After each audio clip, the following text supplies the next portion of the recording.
Then I took a smidge and applied it down there. This One's Wife. Here come the rotten tomatoes. Hello, I'm H.G. Tudor. We all know that This One's Wife has a pathological fear of white middle-aged women suddenly pouncing on her at an event and hurling rotten tomatoes at her. After all, this is what has caused her to tell Harry that a security detail is needed. This is why she has stayed away from the United Kingdom.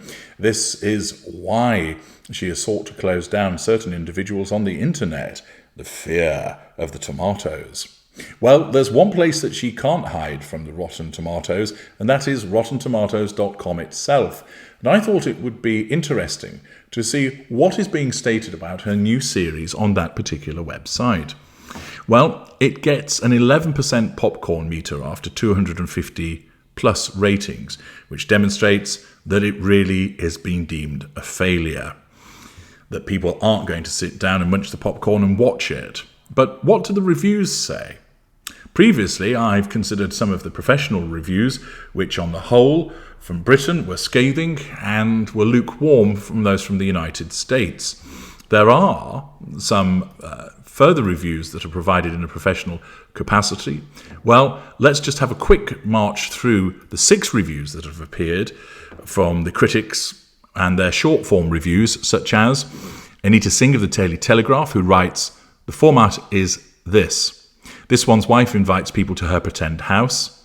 The show is filmed in an $8 million farmhouse down the road from her $14 million home, and they tell her how amazing she is. This happens for 8 episodes. I think that's probably a fantastic summary." Chitra Ramaswamy from The Guardian writes, "Oh God, it's toe-curling stuff, but hardly surprising. We all saw This One's Wife show Oprah her chicken coop." Melanie McDonough from the London Evening Standard writes, "If you're the kind of person who wants to be shown how to make a daisy chain, or who gets a thrill from seeing the home life of our Duchess as she wants us to see it, why, it'll be just your cup of tea in a glass pot. Natch." Liz Coken, Decider, "A disappointment for those of us hoping for something more authentic." And Asiya Ifitakar from Metro, "This One's Wife may not be reinventing the wheel with her show, but she is reinventing the image she wants to put out there." So those are the 6 professional reviews that are shown on Rotten Tomatoes. But let's get a feel for what user reviews actually are. Now, often I go below the line on certain publications, such as the Daily Mail, Page 6, etc. But we know that many of the readers of the Daily Mail really don't like This One's Wife. So I thought that going to Rotten Tomatoes would probably provide us with a more balanced cross-section of observations to see what people think about it. Inanna gives it half a star, telling us, "The only thing I ever wanted to talk about when my kids were under age 6 was them. The few times she mentions her kids, it comes off as awkward and scripted. We really see the true This One's Wife in this series. She's lied about her age for so long, but once you hit 50, you really can't hide it anymore. Her outfits were awful, her hair was a mess with visible dandruff, and her makeup was way overdone.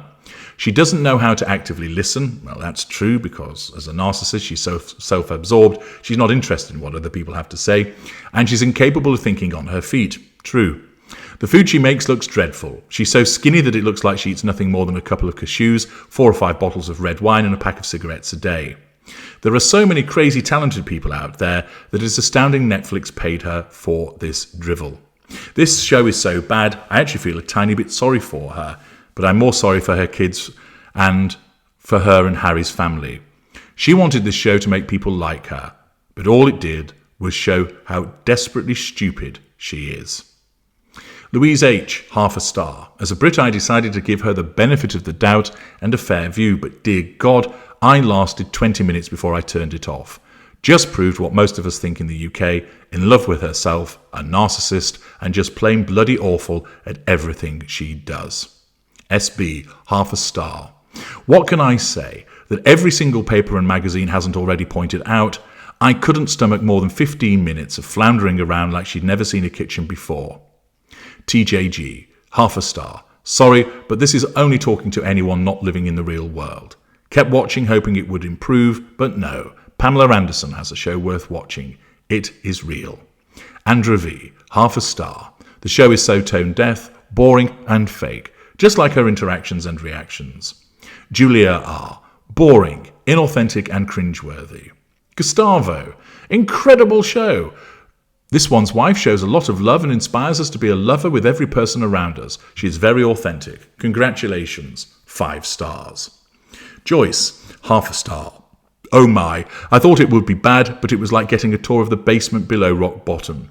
Netflix, if you need rescuing from this nightmare, blink twice. An unnamed contributor, half a star. This is barely watchable. D-list wannabes fawning over a teenage acting middle-aged has-been actress. Total train wreck. Violet R, half a star. Boring, inauthentic, pretentious and beige. It fails to connect to the audience or even know who the audience is. Who is this for? The host? She is entirely full of herself and downright unlikable.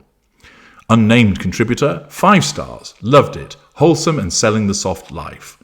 Patricia M, half a star. What did I just watch? What an awful show. Fake and boring. I could only get through 2 episodes. Mark W, 1 star. The cinematography and aesthetics are really good, but the show is cringe all the way and it's just so boring. All the interactions with guests and film crew are so obviously scripted and they come across as very fake. On top of this, the show is completely unrelatable to its target audience. Who has the time or ingredients to put a rainbow fruit platter together for the kids, for goodness sake? Half a star, unnamed contributor. She's worse than salmonella. Claire C, 1 star. Couldn't go past episode 1. Although I tried to get into it, the show is just too superficial and shallow. It's not a good cooking show, nor an interesting design show. It's a pure ego trip. Mary Ann B, half a star. I am sorry, but it's hard to watch, listen to her talk about what one can do to show people you're thinking of them, and the joy of being together with family friends. But at the same time, you've cut off both sides of the family. SS, 1.5 stars. OMG, I actually found myself feeling sorry for her. She is such a try-hard, but in the end she's boring, and the inane small talk with her equally boring guest was tedious. Who is the target audience supposed to be? If I wanted to make candles, I'd check out YouTube and find an expert. Ben B, 1 star. This isn't even a fun hate watch. It's just bad. Diane F, I hated it. Half a star, but to make things worse, I can't get past just how horrid she has been to so many people. Fat P, half a star. Toe-curdling narcissistic stuff. Carrie P, half a star. Everything shared in this has been on Pinterest since its inception. All attempts by this insufferable woman to be relatable or authentic are epic fails. Ruby R, half a star. Boring. I thought I would love this show, but I barely made it through all the episodes. It's not the worst show, but definitely not worth watching, even as a background show. Rachel 9, 1 star. Really and truly awful. Teddy B, half a star. Unwatchable trite. This series somehow makes human beings seem like plastic. This One's Wife's looming presence, as well as her infinite score of controversy, adds an uncomfortable atmosphere to this already empty show. Lorraine S, half a star. I tried. I really tried. It's oh so bad. After episode 1, I couldn't go on. It is boring and pretentious. Daniel, or whatever his name is, I should know because she said it 100 times. Someone should have told her about that. Looks like this was the first time hanging outside of work with his friend of 15 years. It looks like she's entertaining the guy who does her makeup rather than a friend. She adds uncooked spaghetti to a dish like a bad TikTok, and by the end it still looks undercooked, like a bad TikTok. She brought her beekeeper friend to calm the hive because she was afraid. I suspect she brought the man because she just doesn't know how to do it. As I said, it was boring. Knee bum. Half a star. If you don't know how to spread cream cheese on bread and eat them with flowers, this show is for you. If you don't know how to cut garden flowers and place them in a vase, this show is for you. If you don't know how to pick fruits, this show is for you. If you don't know how to wear all white and not get a single stain on it while cooking, this show is for you. If you don't know how to repackage snacks into a smaller bag, this show is for you. If you don't know how to cut fruit and place it on a plate in a half circle, this show is for you. If you don't know how to keep a white expensive sweater draped over your shoulder and not have it fall down while cooking, this show is for you. If you don't know how to wear 4 pounds of gold jewellery while cooking, this show is for you. If you don't know how to use a cookie cutter on a sandwich, this show is for you. If you don't know how to scoop yogurt and jam in a fancy bowl and place fruits on top, this show is for you. If you don't know how to mix bath salts together in a bigger container, this show is for you. There's more, but I'm mentally exhausted. This only covers the first 2 episodes. And on it goes. Review after review from people on a site where I suspect they're somewhat more neutral compared to many of the below-the-line places, absolutely panning this programme. The professional reviews were bad, especially from Britain, and the user reviews, the audience reviews, are all, apart from some possibly bot-related supporters, consistent in their criticism of this programme. As ever, this one's wife won't pay any attention. Anybody that criticises her is automatically dismissed by her narcissism.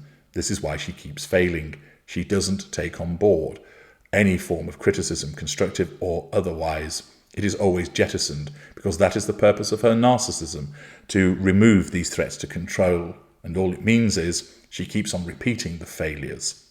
It would appear that the audience didn't like it either. The rotten tomatoes have flown through the air, and this time her pristine white clothing isn't going to escape a good old spattering.